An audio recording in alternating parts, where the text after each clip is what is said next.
everyone, I'm Christina Dandar of the Potted Boxwood, and I am back in Atlanta, Georgia with Harvin Greene, realtor, designer, and builder, and architect John Plaster. Y'all, we are so excited to be here. Thank you. I can't wait to see the finished project. This is part 2. Yes, so thank you so much for coming back.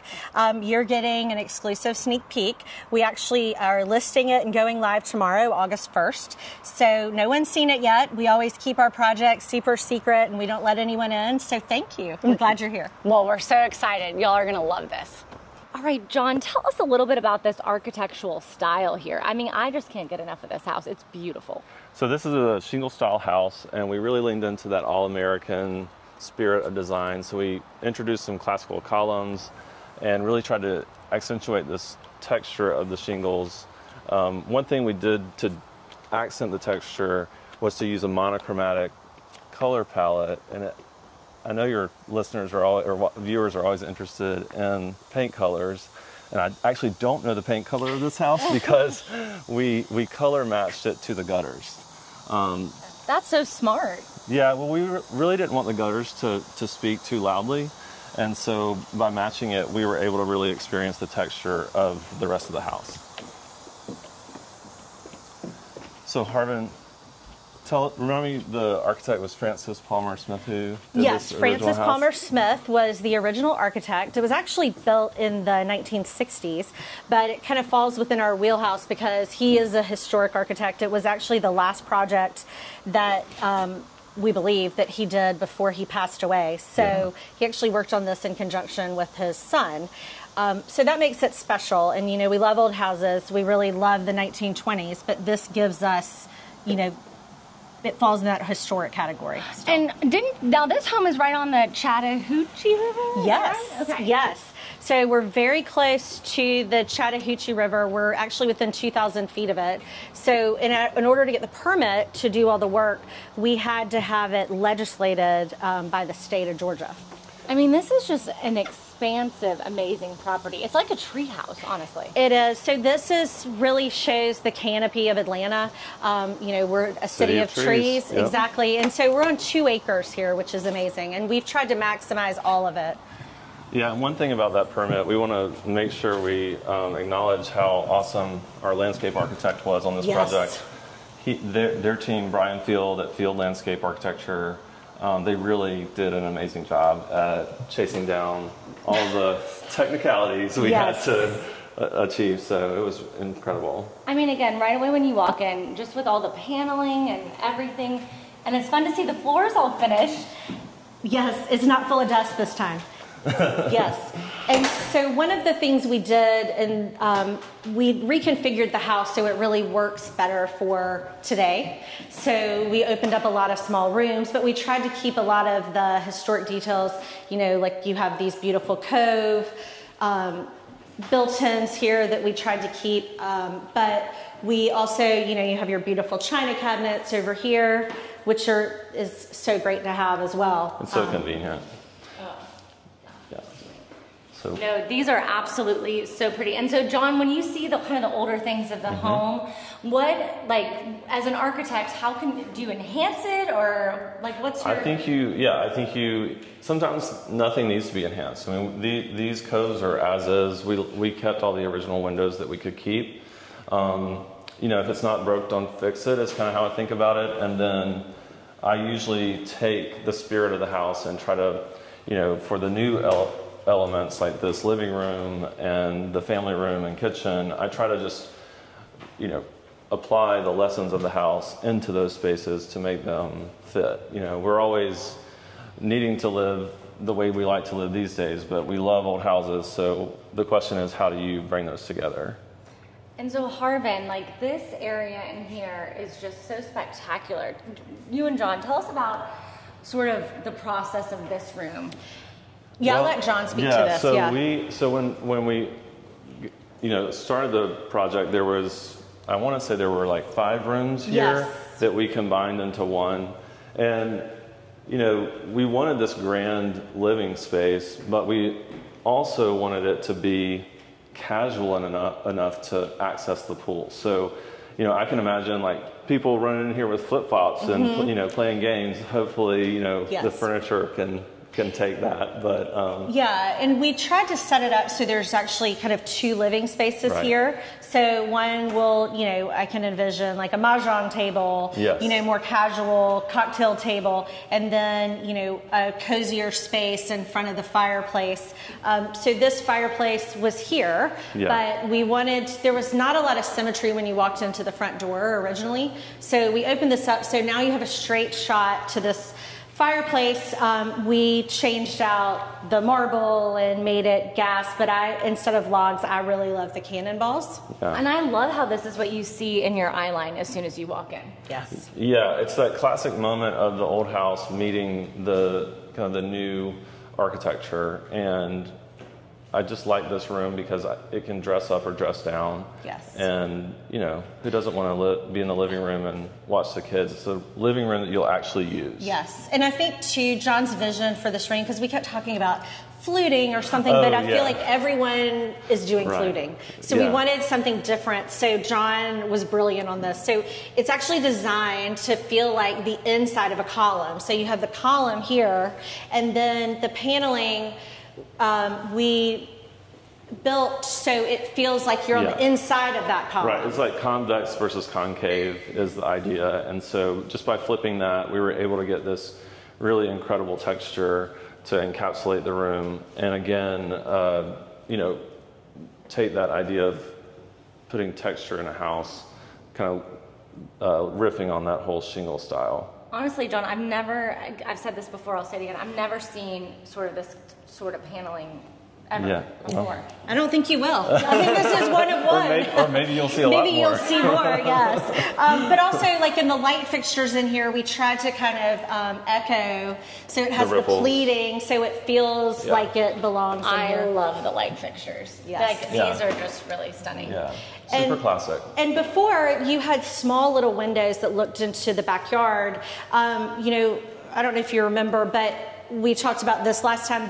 Where the pool starts is about where the backyard ended. So we pushed that back and gave you this beautiful space here. And again, this is where having a great landscape architect on the team matters. You know, we have strict guidelines on how our retaining walls can be in the city of Atlanta. And again, Field Landscape did an amazing job of making it feel like an effortless thing versus just some big dumb wall. Right. You know? It's so interesting because I feel like in Dallas we don't have to really deal with that. Oh, sure. We all have such slope, you know, that makes sense. Yes, the terrain is a is a major we'll be out there in a minute. Okay, good. There's still so much to see.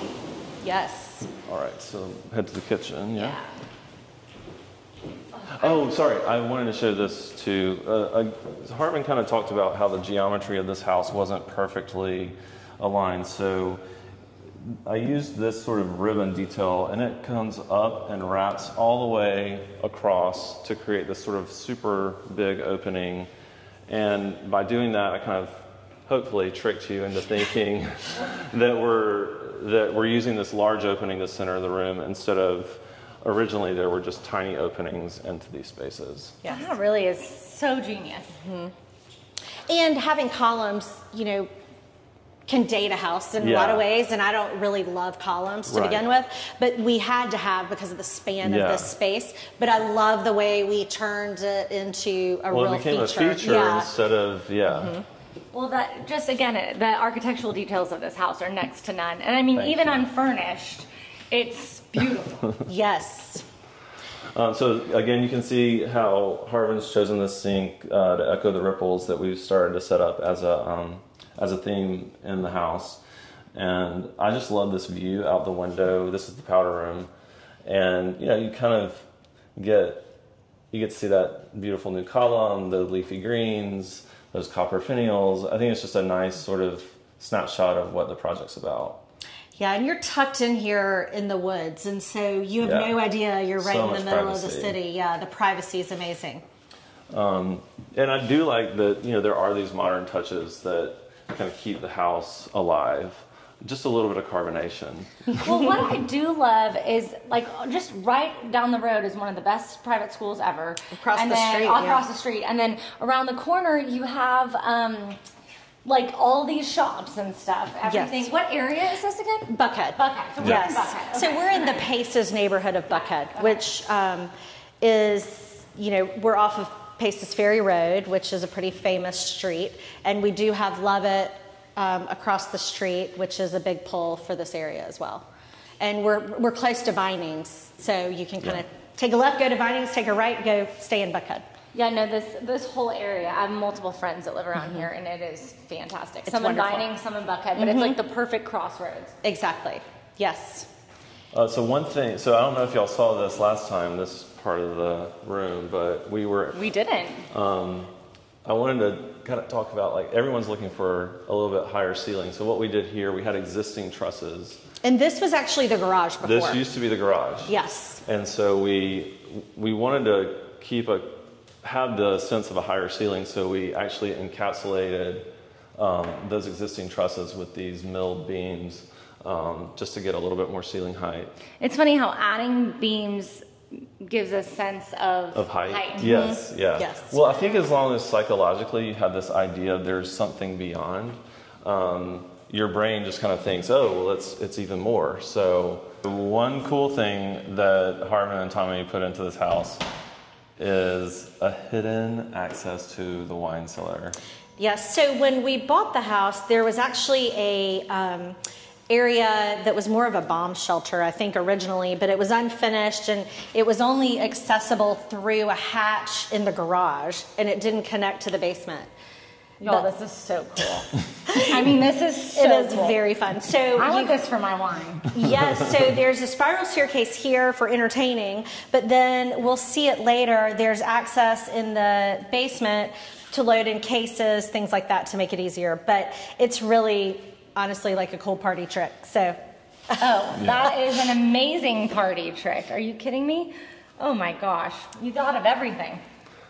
we tried. We tried. So last time we mentioned how we recycled all the paneling in here from the garage ceiling that was here, and so that's why we've got this more rustic feel. It's also just a more casual room overall. Yeah, and it was run horizontally in the garage before, and so we wanted, again, to give that illusion of height. Yeah. So we did it vertically here, and so we've tried to set up the space so that it could be flexible for whoever buys it. So, like, we envision probably a breakfast room, table here, Definitely. Seating in here, and then we did this enormous island so that really we wanted it to feel like it was a piece of furniture, and not just, and hat tip to the cabinet makers here. You'll see some other details that they pulled off that sometimes a lot of cabinet makers don't try to pull it off. So I appreciate them doing a good job. Oh, no, they did a fantastic job, and I love kind of how the fridge and freezer, just the pretty woodwork there. Also, the paint colors you all chose are next to none. Thank you. Yeah, so one of the things I like to try to keep a neutral base, but I'm so tired of the white box. So this is actually, it's a color from Benjamin Moore's Williamsburg collection. It's called Bruton White. Oh, yeah. Is it Sherwin-Williams or Benjamin Moore? Sorry. It's been more. Okay, good. I'm like, all of a sudden I had to doubt. No, Williamsburg is my go-to. Yes. For, like, if I ever need to, just a quick study in color. You said Bruton White? Bruton White is the color, yes. Oh, and so we really tried to lean into this whole French farmhouse feel. So, and I don't love uppers at all. So we hide things like here's our outlets are here. That's so cool. Yes. Do that again. That's another party trick. Yes. So, and then, we did this Zalige wall with a big brass pot rack. So, and then we have our Lacanche range from France. So these take about a year to get. It's beautiful. The color is beautiful. I love that blue. So, yes, the French blue is great. Is French blue is the name of it? Yes, okay. It is French blue. Yeah. And then you'll see also on the island, here you go. The hardware we did different, so it really feels like it's an antique, but functions more for today. It really does look like a piece of furniture. Yes. Yeah, I love this island. And one thing too, without having uppers, some people wonder, you know, how do you store plates and things like that. So they make all these great organizers now that are pegboards that you put in the bottom of drawers that help you organize, which is lovely, but it just keeps everything so much cleaner and it feels like furniture instead of cabinetry. Absolutely. And I love to, y'all should maybe go around and show us. Oh, yeah. Yes. Oh, yeah. I'll show you this. Yes. Yeah. So we have a great hidden bar here. Yeah. And we can open it up for parties. So for our launch party, we'll have a bartender here serving. You have ice maker, you have that fridge here. And then it also leads into the scullery. Yes. So, and we put pocket doors in here. So if you're entertaining, you can separate, you know, if you kind of want to have all the mess back in there, you could separate this off or have your caterer. And then we also have another full-size fridge freezer combo. We have the columns in the main part, but then we keep that in here. So this will serve as a pantry. It's a great staging. Yes. And this is one of my favorite details right behind you is having a countertop that goes like all the way to the floor, and then you just have this door. It's such a great way to hide a mess or a blender, like all those kind of like so smart items, like appliances that just take up space and look horrible. Like this is just a nice way to keep it nice and clean. And we have our built-in coffee maker. You have your dishwasher. You know, you also have trash built in here. So we try to make it be very functional. And again, more drawers for storage, big, deep drawers. Great drawer space, honestly. And I love the kind of paneling on the cabinetry. That is really just like, again, the next level details you all thought of. Yes. Thank you. And what kind of countertop is this? So this is actually soapstone. Yes. That's what I thought. Yes. So this will patina well. Yes. I actually love to have surfaces that age, kind of like in Europe. Yeah. So that is really along the lines, and we wanted to have open shelving in here so people, you know, can use it, but also kept the window for light as well. And then back here you have double pocket doors on either side to hide. And this beautiful Dutch door. Oh my gosh, I love it. We love a Dutch door. Yeah, so you have French limestone on the floors. And do you want to? And then, you know, you have this great Dutch door. So I envision this is a great space. If you have a pup, you can kind of close this off when you're not home, and they can, because you have pocket doors closing all these spaces as well. Yeah. Absolutely. I mean, this for family, this is so fun. Yes. And you have, this is great for storage for towels for the pool, and then you have your laundry here. So we usually put 2 laundry rooms in a house. So this one's on the main, and then there's one upstairs, which is where, you know, the secondary bedrooms are. And then we also have lockers here, which we had this little French detail cut in by our cabinet maker. I love that detail. We actually painted the inside this French blue to coordinate with the range to kind of bring it all together.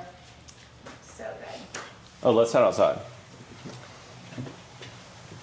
Okay, so like we said last time, this is a kind of multi-function space. It's your outdoor kitchen, and it's your third covered parking spot. So when you're unloading and loading, it's super convenient, and I am so pleased with how the gates came out. They look so good. So we have the gates here. Oh, they look amazing. Yes. So you'll park in the garage. Most people park in the garage, but then you have a covered walkway coming into the house, which is nice. And we did exposed aggregate, and then also with the limestone pavers as well, just because they're so beautiful. And really, you could use this space for entertaining and overflow. You've got your outdoor kitchen here for grilling, just right off the kitchen. I mean, this is just all indoor, outdoor heaven, really.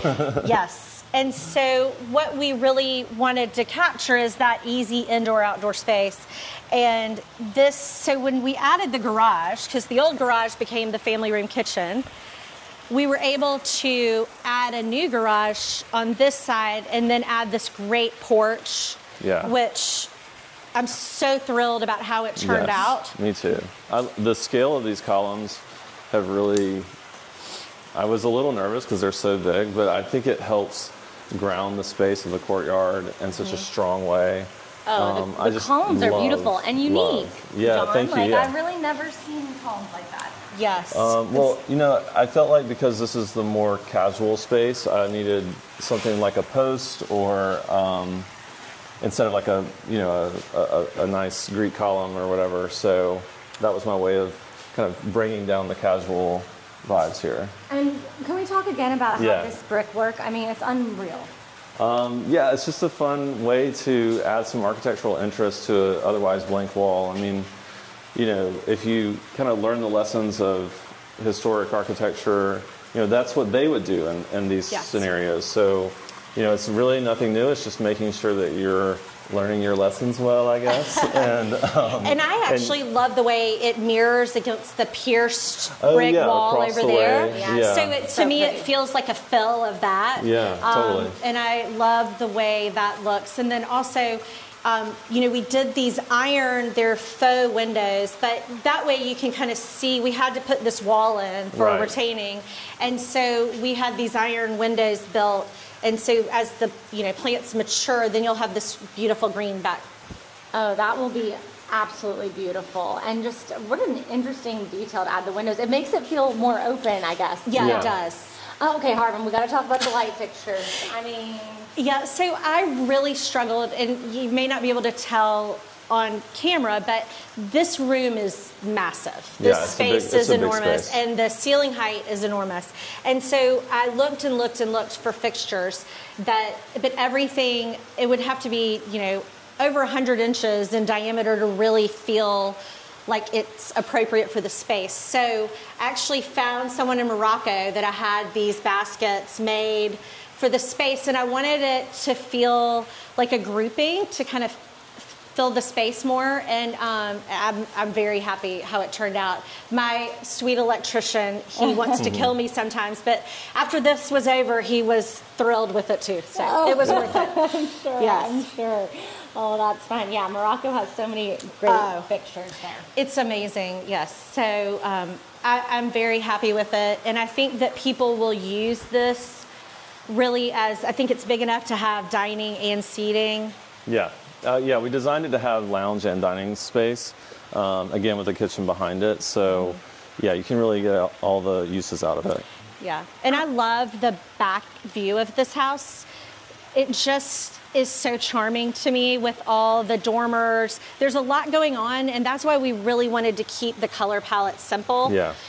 But it works. I mean, it really, the way it attaches, I'm thrilled. It absolutely works, and all the copper fixtures and just the different use of copper is unbelievable. And so, John, what did you have to add a lot to this back roof? Yeah, so there used to be a really tiny porch here, and again, those like 5 different itty bitty rooms, and so we added this big, you know, sliding door.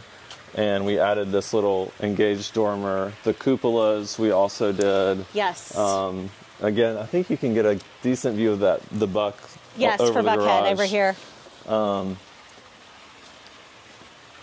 And yeah, this whole rear facade was transformed, and I just tried to make it something that would answer to the pool and answer to the pavilion in a nice, cohesive way. I mean, honestly, it's so hot we could jump in that pool. Exactly, it So is true. hot, yes. But the other thing too is because of the terrain of the lot, Brian did a great job when we pushed this back and built it up. We also have a back staircase on the side. Yeah, that's where all the pool equipment gate, and everything. If you can see. Yeah, okay. And it also gives you, there's a beautiful side yard too. So for gardening, things like that. Cut garden. Yeah, so there's still plenty of green space for Plenty, young yes. kids. And we always put turf around the pools because real grass doesn't live. So when you get in and out of, even though it's, you know, a saltwater pool, it kills it. Right.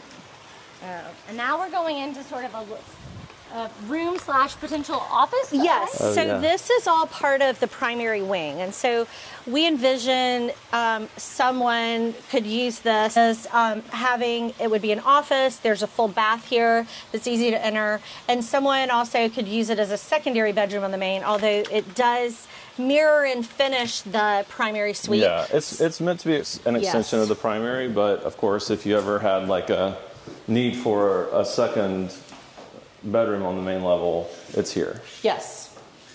I know a lot of people, you know, if they have, you know, friends and family staying over for extended periods of time, or even just a day or two, it's nice to have that convenience spot. It could also be a really precious nursery, somebody suggested the other day, because it's right across from the primary. Yeah. If somebody needs that.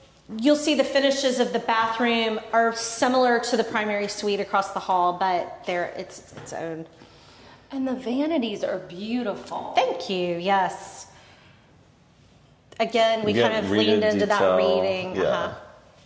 And then I know you mentioned the kind of just the glass cutout for the shower. Yes, so instead of having hardware, because it really interrupts the view, we do these polished rings. So the glass person cuts this hole and then they polish the edge. So you just put your hand in to open it and you don't have like a big bar there. The exception to that is steam shower in the primary suite does have a handle. But yeah.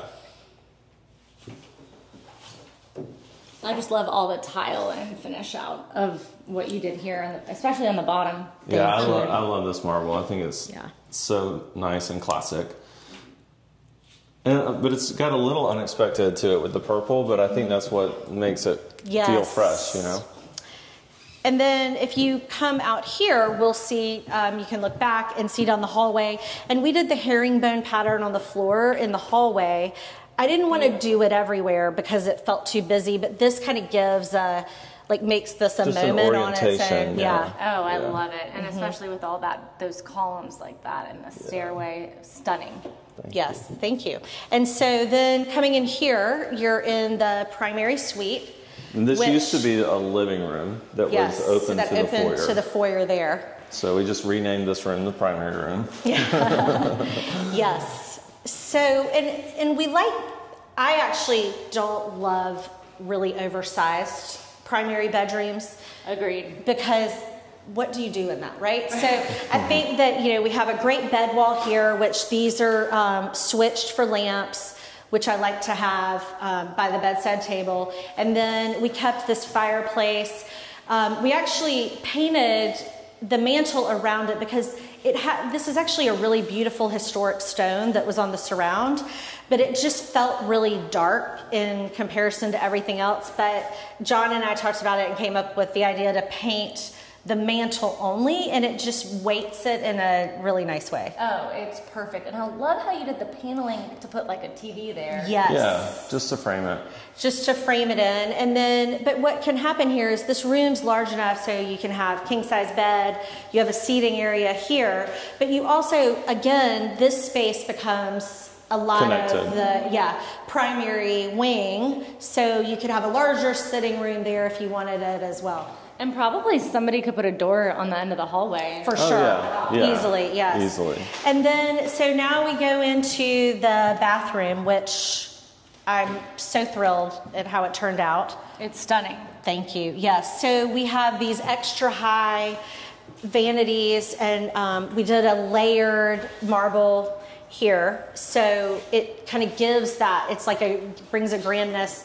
I found these vintage fixtures in Charleston, and they kind of have an alligator kind of texture to them. I love them, yes.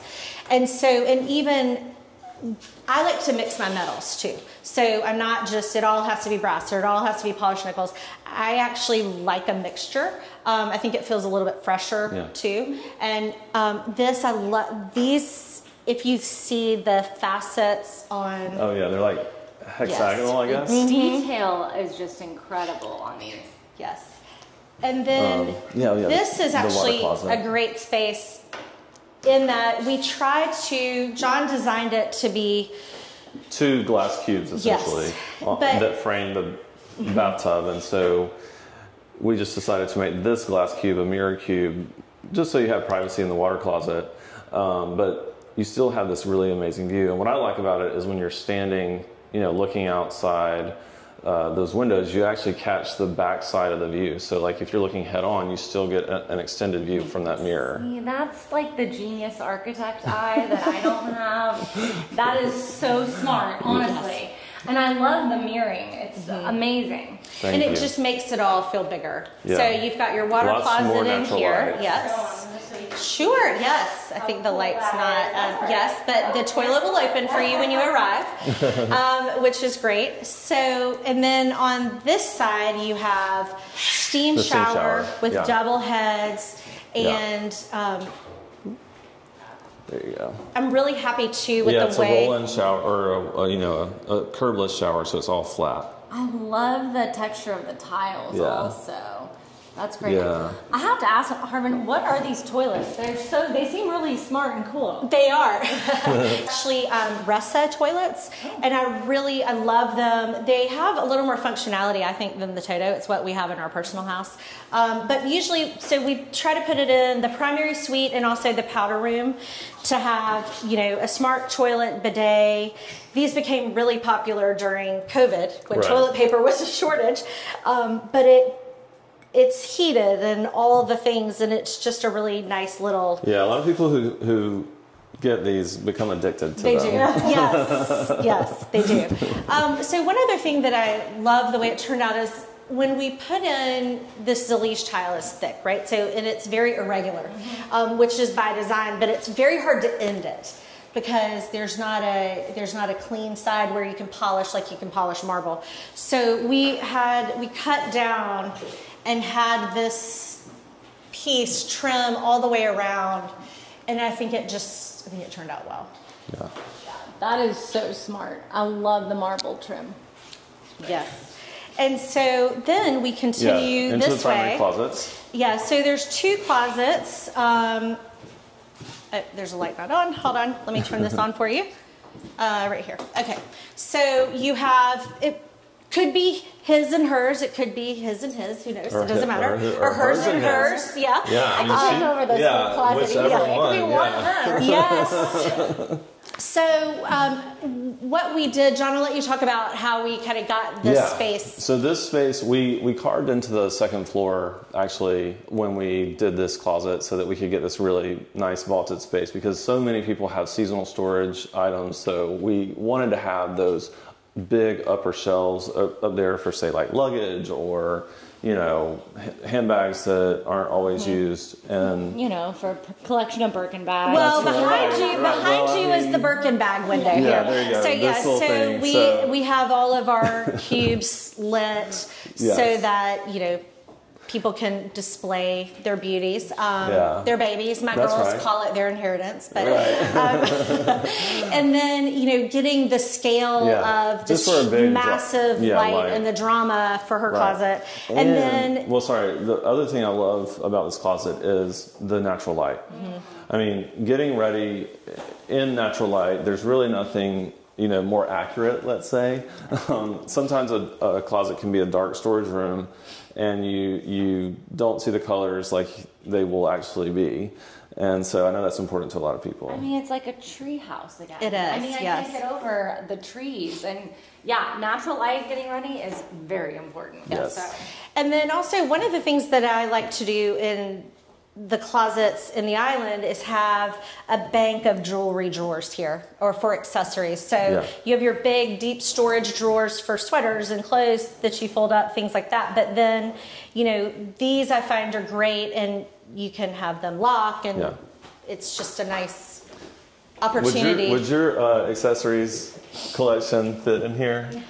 It would fit, yes. And it might take both closets, Harvin. I know, well, let's be honest. Yes, but I do have an island that's very similar to, so this is modeled after the island in my house.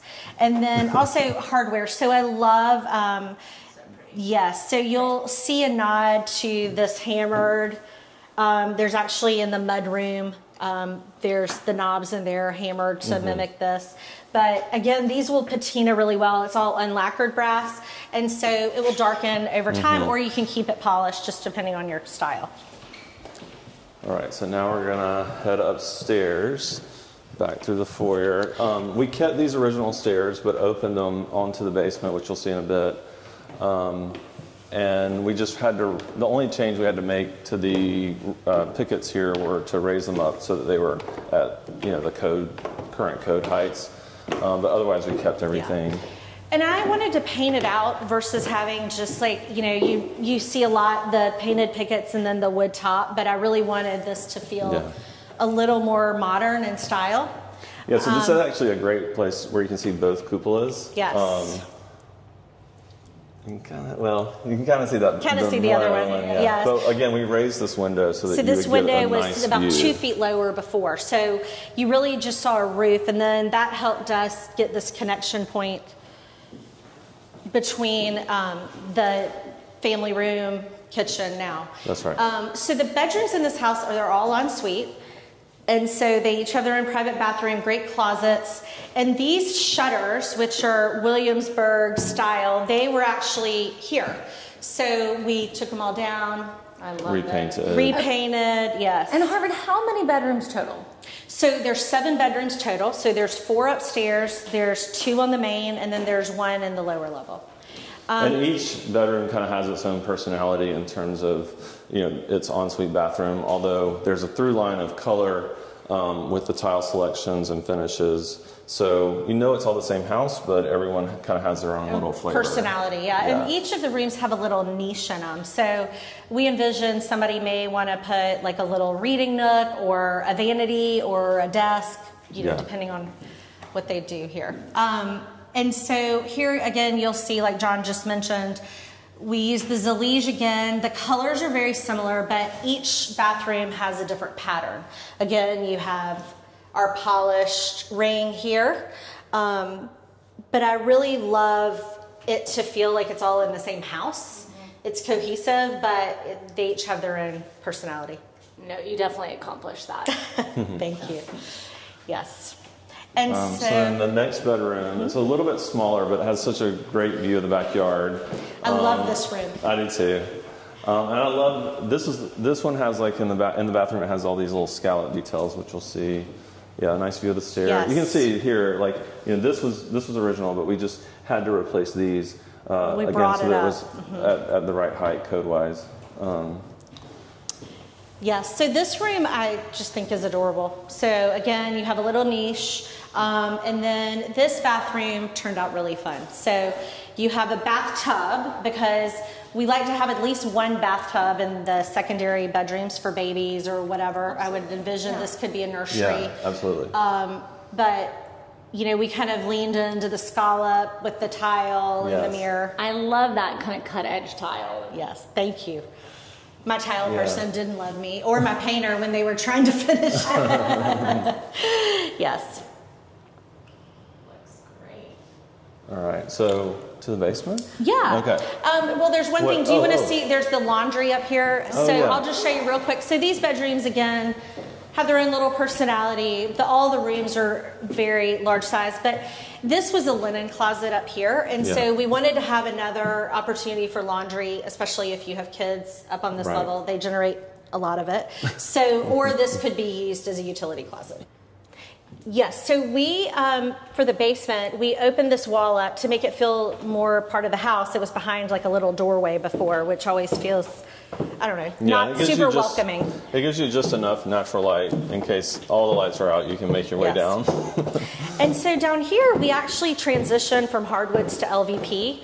And the reason is because we're in a concrete slab. Yeah. And hardwoods do not do well. And y'all don't have basements probably in Dallas. But no, occasionally. So LVP, that's like laminate. Well, it's a vinyl plank. So you see these a lot in like really high-end high rises. Yeah. So it's pretty indestructible, which is nice. But we wanted this to be... Especially for the activities that might be occurring in the basement. Never know. Basements are where the parties start. That's right. Yes, Well, there's a bar here too. Oh, so. yeah. Yes. So we have the original fireplace and mantle. We redo all the fireplaces in our houses when we renovate.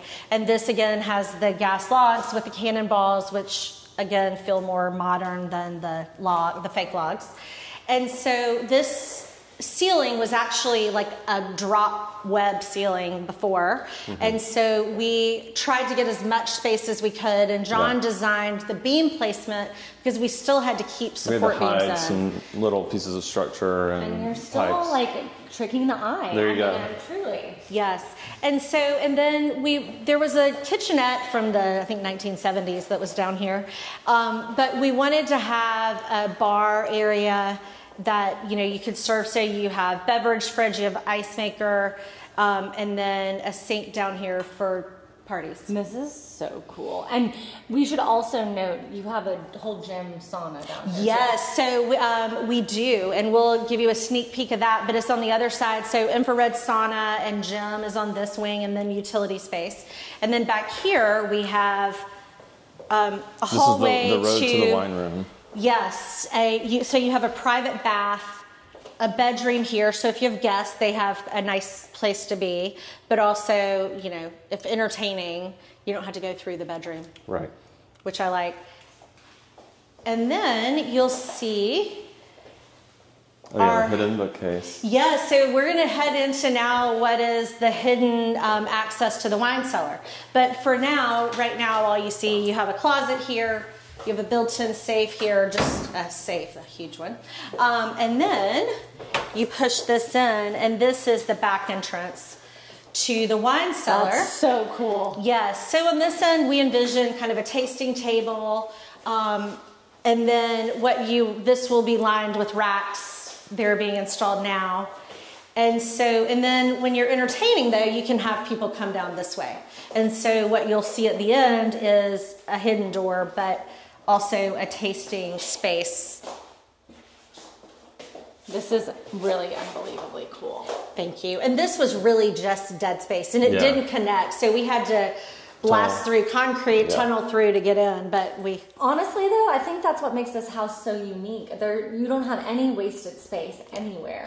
Yeah, it's all functional. And even though it's almost 10,000 square feet, it really lives comfortably. Yes. Because, you know, if it's let's say an empty nester couple, they could really stay on the main level, but have upstairs for when they have guests, friends, kids, grandkids, all the things. And it's designed for entertaining. So then you come up, and this is great for a party, right? What a trick. Well, Harvin and John, this has been amazing. But question, how much is this going to cost me? Well, I'm sure you can afford it. The price is $7.25 million.